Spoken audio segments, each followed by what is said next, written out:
I recently realised that I'm approaching my 2000th film logged on Letterboxd.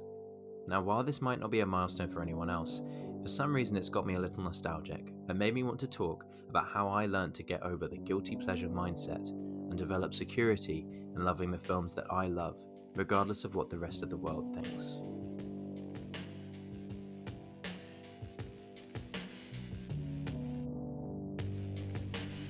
Isn't it funny how when you're a kid, there's no such thing as a bad movie? Movies just were, you know? The only movie I can remember finding bad was when my dad showed me The Empire Strikes Back at age 6, because this scene scared the hell out of me. 20 years later, and I still find Star Wars upsetting, though for slightly different reasons.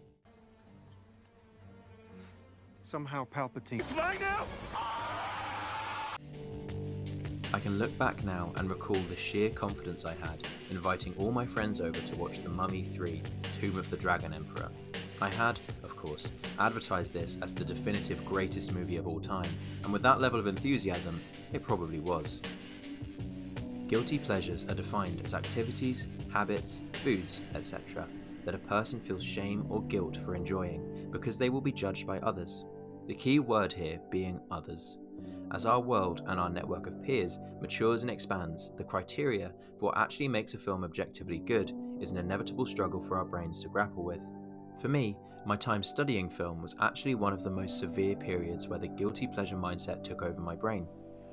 Learning the micro-elements of what made a good film only made me realise how many of the films I loved that were apparently deficient in these same elements.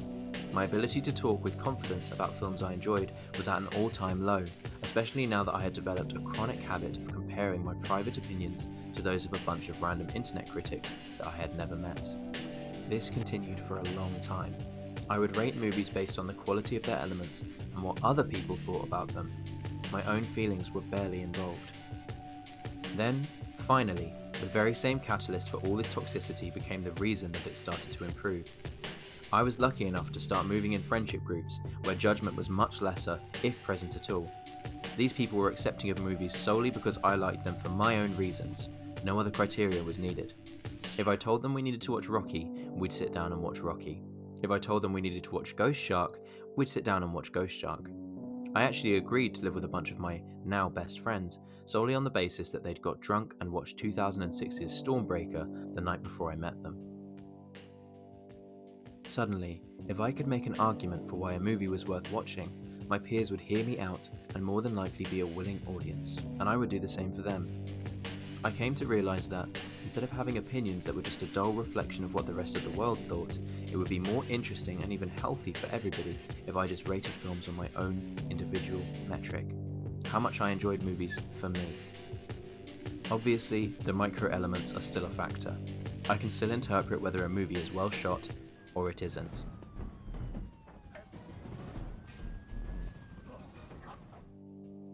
But I feel so much happier now that I live in a world where I can proudly say that I would rather watch Twilight than Apocalypse Now. Is Apocalypse Now the better movie? On paper, absolutely. Did it bore the life out of me? Absolutely. Did it contain any of this? No, it did not. I know which one of these films enriched my life more, regardless of what they mean to the wider world of cinema.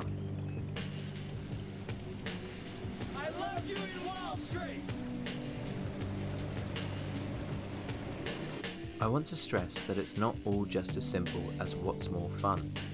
The list of my favourite films includes movies like Children of Men, Inside Llewyn Davis, Hereditary, and Manchester by the Sea. These are brutal, cold, largely humourless films, but they're so well made and carry so much meaning that they still add to my experience of the world and stand out as key works of art in my ever-increasing catalogue of movies, regardless of their fun factor. Maybe there are some films that people should really feel guilty about watching. Films made by criminals, or films with genuinely harmful content. I don't know. Art from the artist is a different topic that I just don't have time for right now. All I know is that the subtle difference of watching a movie, rating it for myself, and not focusing on what the world thinks, is a much better way to live than before, when I'd watch a film and feel my opinion dragged in various directions by Rotten Tomatoes, IMDb, or even just random people chatting as they leave the cinema at the same time as me. I'm not sure if any of you are stuck in the same loop that I was once hopelessly ensnared in, but if you are, please know that there's a way out. You don't need to have an ironclad reason to love the things that you love. You already know that you love them. That's all that really matters. There will be a friend, a community, or somebody who feels the same way that you do. Maybe it's time you go looking for them, so you too can feel proud instead of guilty about the films that you love. The post-release cycle of a movie from hated or ignored, to not without merit, to cult classic, is a path surprisingly often travelled, and it might only need one person to kick things off. So quit feeling guilty, be proud of the films you love, and maybe revisit something that you loved but abandoned because of what other people thought. I'd bet that 9 times out of 10, it's still a good time. Thanks for watching. Adam.